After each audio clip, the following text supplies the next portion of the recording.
Okay, this is my Mark III Ford Transit chassis cab, converted into a motorhome, coach build. Picked it up earlier this year, and these were the seats that are in it. As you can see, they're a bit shot, and they're the bases that we're on. Now, my plan is to put Mark VII driver and passenger bench seat in, and we'll see how we get on. There's no guides or YouTube videos on these already, so I figured I'd make a video just to walk people through so people don't have the same challenges I've had, if it works. This is where I've removed the seats from. Here, here, here, and here. As you can see, the previous owner filled in the holes and tightened the screws to the point I can't unscrew them. As well as for the driver's side, drilled their own holes in, which I've taken out, grinded back, and then painted with rust protector. So before I get started, I've lined up the first thing I can do is line up the seats, and we'll see what we're looking at. So yes, they do all fit in, just. There is a gap here, and obviously here, not so much of a gap there.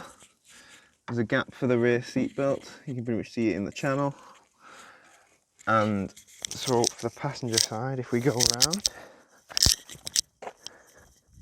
and the driver's side even, should I say, not only is the seat lower, so I'll have to raise that up. If you can see here, there's the same sort of gap again. Not so much of a gap there, but if I lift the seat off,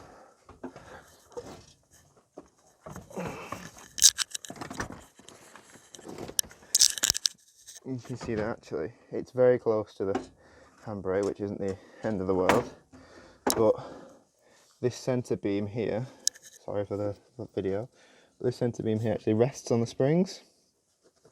So what I'm going to need to do is make some form of mount for it to attach to, and then we'll go from there. But the good news is they do all fit in and the doors do all shut, so we'll go from here. So to try and deal with the height issue, what I'm going to do is I've got some box section steel. I believe it's 25mm, but it's just enough to cover this gap. So what I'm going to do is I'm going to grind back this rust, and then cut off some pieces, stick it to it, and then see what we look like. And that's that all grounded off now. So now it's a case of cutting down about 12 centimeters my box section for each one, and seeing where we're at. And then if that lines up properly and I'm happy with that, I'll then move on to the one for the seatbelt bracket. I'll probably cut the mounts off and then just weld my plate in, but we'll see.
So that's the box section welded on. I've given it a quick spray in some rust spray. The plates on top, they've only been spot welded, which I forgot to turn the gas on when I did that, so it's not really done a good job, but they're basically just big square washers, just to sort of give it its little bit of level. I've also got the one on for the seat belt as well, which I did, like I said, I grinded the rings off for that. So that's now set, and it fits flush with the seat, which is great. So yeah. And now compared to before, as you can see, it's much better. Much better fit. The main thing is it just clears that bar, which is what I was after. But everything, like even the seat belt, is down nice and secure. So I'm happy with that.